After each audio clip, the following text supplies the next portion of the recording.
wasn't yours. I'm going back, I'm going back, I'm going back, I'm going back, I'm going back to who I was before. I like me better, I like me better. Hey guys, and welcome back to my channel. Today's video is a lesson on how you can be knee deep in the community and still have absolutely no idea what is going on. Recently, I started getting comments asking me to look into what is going on with Uoma Beauty. So I was like, baby, what is going on with Uoma Beauty? So I looked into it, and what I found, I follow the brand, I review makeup product, all that, and I had no idea any of this was going on. So if you guys want to know what's going on, let's go. Okay, so like I said, I was getting comments saying, can you look into what's going on with Uoma Beauty? If you guys do not know what brand Uoma Beauty is, they are a Black-owned makeup brand that launched 2019, I believe. And it's so crazy that I've been here long enough that I can even remember like when certain brands launched. Like I remember when Fenty launched. I remember when Uoma Beauty launched, Rare Beauty, like, and the hype, the moments that existed when those things launched. The brand launched, and it, it got attention for launching, one, because it was Black owned, two, because it was affordable. It was also launching like in Walmart. So prices were around, like $14, $12, $6, $7, stuff like that. Of course, I tried the brand out when it came out. They had very nice products. The foundation, I think, was like their standout products, but the concealer was good. They had very bold, colorful lip products, all that stuff, right? So then time just kept going on, and they were getting, more and more known. People were noticing the brand more, right? So fast forward, 2020, pandemic happens. And then, George Floyd happens, everything with Black Lives Matter.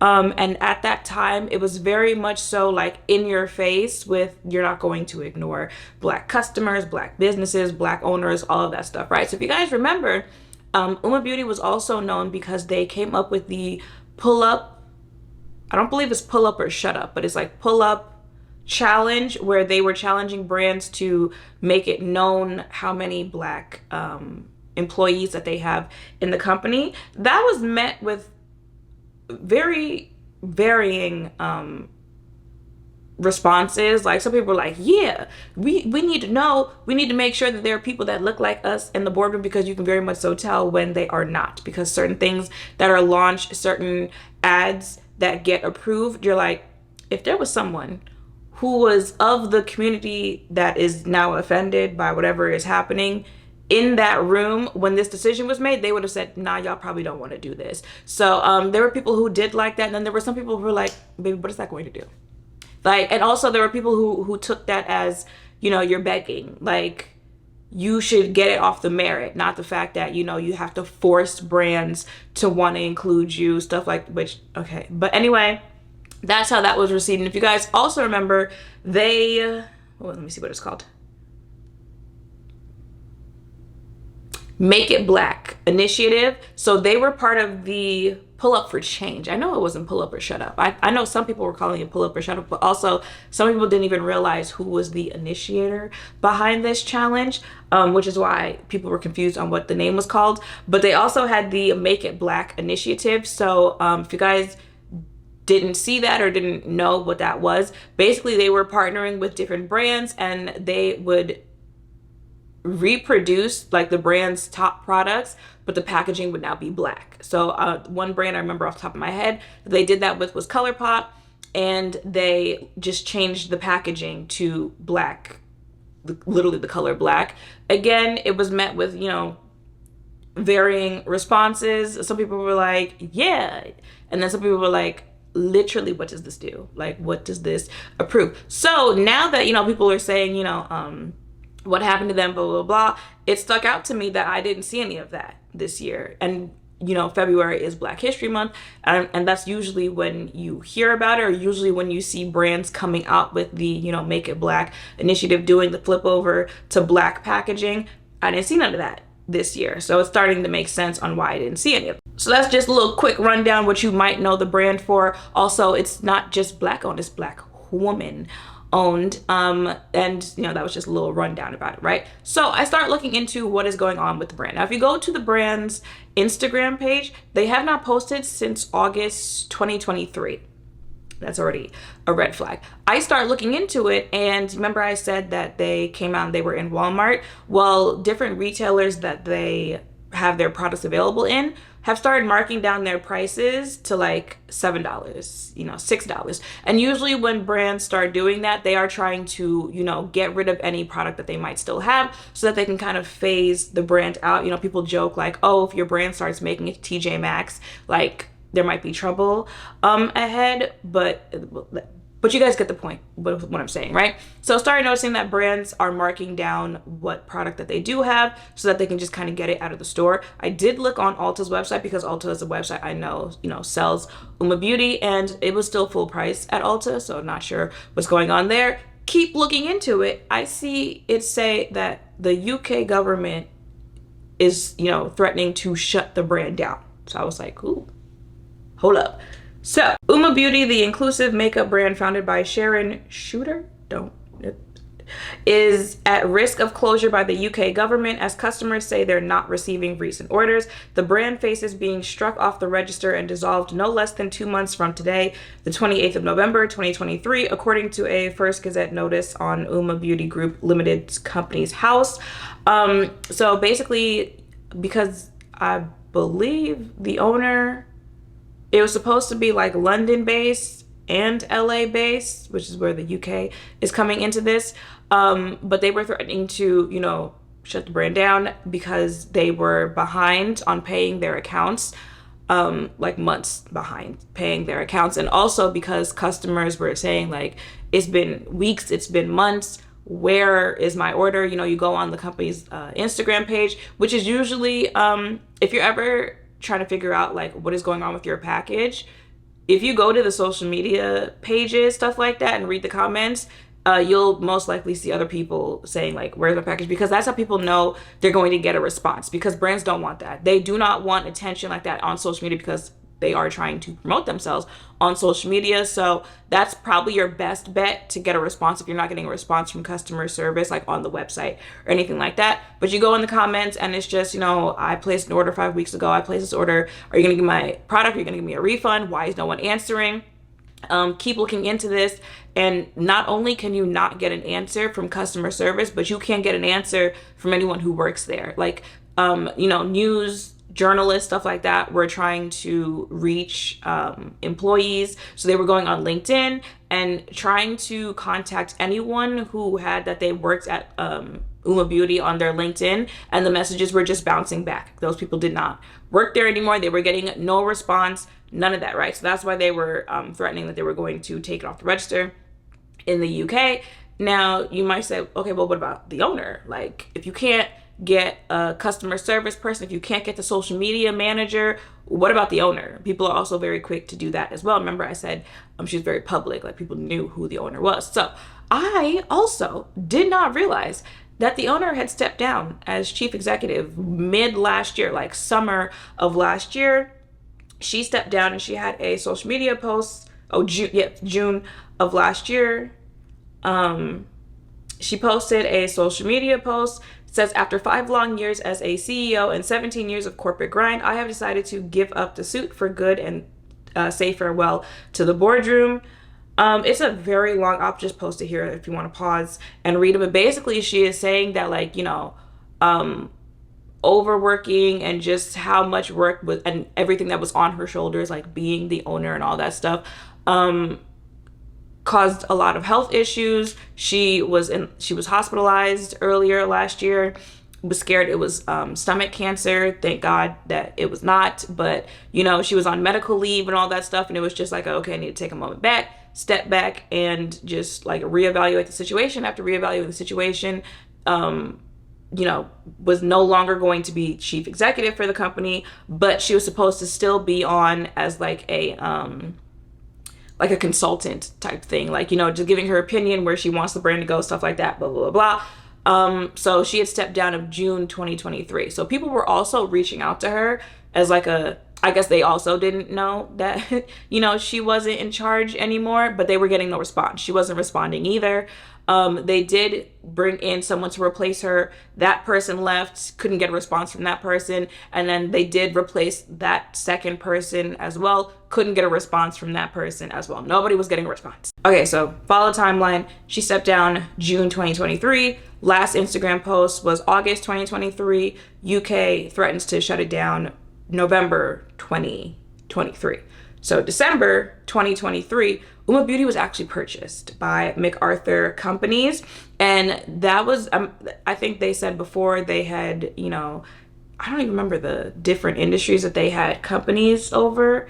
I feel like I saw something that said tattoos, stuff like that. But Uoma Beauty was going to be their first like beauty acquisition. Like that was their first, you know, dipping their toes into beauty.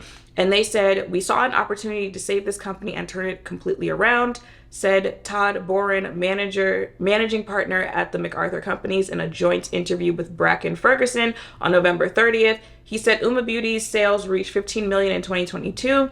Boren and Bracken Ferguson declined to comment on Shooter's remarks, which I'll get into in a second. The first order of business is to stabilize inventory and make sure that we could refill these orders for these large customers and regain retailer trust. Also, again, like I said, retailers started dropping prices down because they were trying to phase the company out because they didn't want to, you know, like they weren't getting any response. They weren't able to contact them. Some other things that I'll get into. So they wanted to rebuild retailer trust. Regaining customers' trust is a priority too. Boren said customers who never receive their orders will be made whole. So will warehouses that are owed money by Uoma Beauty. So you heard me say that they didn't have any comment on the previous owner Sharon's comments on the brands. Well, when she found out that the company was sold, she did not like that. She was not a fan of that whatsoever. And according to her, she found out, I guess, when everyone else found out. She claims that she didn't know that the company was being sold. So in an email sent to the Business of Beauty after this story's publication, Shooter said she intended to challenge the sale. She is going to challenge the sale of Uoma Beauty, which she claims she learned of only after it had been completed. She described the situation as a cautionary tale of the realities of what founders have to suffer quietly with investors and why we are seeing more and more exodus of founders and consequently a decline in innovation. So yeah, she claimed that she didn't know that this was happening until it was already completed. She plans to challenge it. I would assume that now means that it is not a, you know, Black owned brand anymore. I mean, I'm just like reading between the lines. And if all of that wasn't bad enough, Uoma Beauty is also facing a couple lawsuits. So legal activity is compounding Uma's troubles. On November 13th, Interfila Cosmetics, a Chinese subsidiary of beauty contract manufacturing company Intercoast Group, sued the brand for breach of contract to recover $50,000, well, 50 and some change.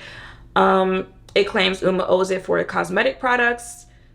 Let's see. A preceding case involving Intercoast and Uoma was dismissed in 2021. Last year, creative and technology agency Light Blue filed a lawsuit against Uoma for breach of contract too. So there's a lot going on.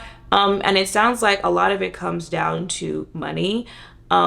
You know, breach of contracts, owing for products, stuff like this. It's sounding very much so. And, you know, the UK saying like you haven't paid your accounts.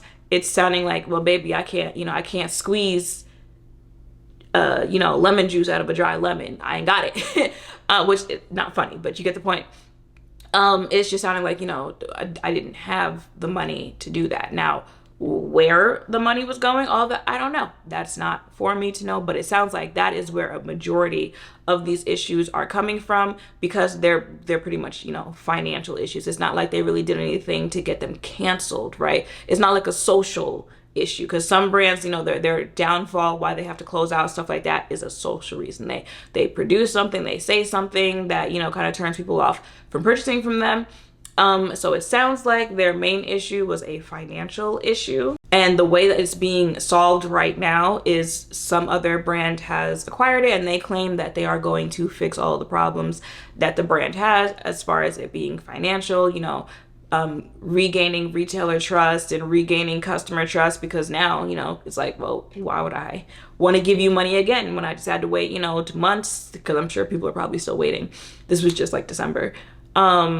To get their stuff back from you, right? Very unfortunate. Also, why, you know, people be pushing y'all to, you know, shop certain companies, whether it's Black owned, woman owned, Latina owned, those like smaller minority group demographics, stuff like that, because it's literally twice, 3 times, 4 times as hard to prosper, being a small brand in general, but also being like of certain demographics, just because funding, baby, it's not L'Oreal type funding. Okay, getting the funding, getting certain investors, getting certain opportunities is already twice as hard for those brands. So a lot of the times their issue ends up being, and usually their downfall ends up being, financial issues. And the financial issues either come from, you know, behind the scenes with like banks and stuff like that, or in front of the scenes with people not like wanting to give these brands chances. And also, the scrutiny that you have because you are a smaller brand, and also a smaller brand of a certain demographic, and in this case a Black owned brand, you don't just have like a battle against you from other communities when you're a Black owned, even within your own. But yeah, that is why people be pushing for y'all to give these smaller brands a chance, because you know, it's just very easy for everything that you worked on to just come right up, especially like we just got out of a pandemic, so it was already hard on the beauty community, all that stuff. It has been purchased by someone else, and they do claim that they, you know, plan to right their wrongs. They're going to fix any, you know, order that wasn't fulfilled. They're going to get back right with retailers. I am curious to see how this is going to go moving forward, especially because like the whole point of it was like being a Black owned brand. And even though she wasn't, you know, running it anymore, like it was still going to have her input on it.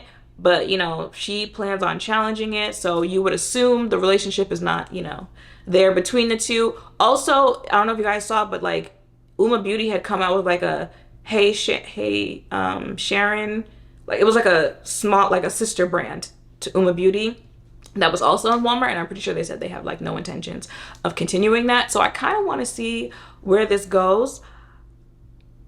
I would like to be positive with how I feel like this is going to go, but if it's not a brand that they don't just, you know, kind of wash their hands of in a few coming years, I feel like it'll just be one of those brands that, you know, when someone mentions it, you're like, oh, that brand exists. You know, kind of like a Stila type brand. Like, how many of you just said, oh, I remember that brand? You know, just kind of like a there type brand, and kind of keep it pushing. You know, I don't want that to happen, but I feel like that's probably what's going to happen. So yeah, y'all, that is it for this video. That is an update on what is going on with Uoma Beauty.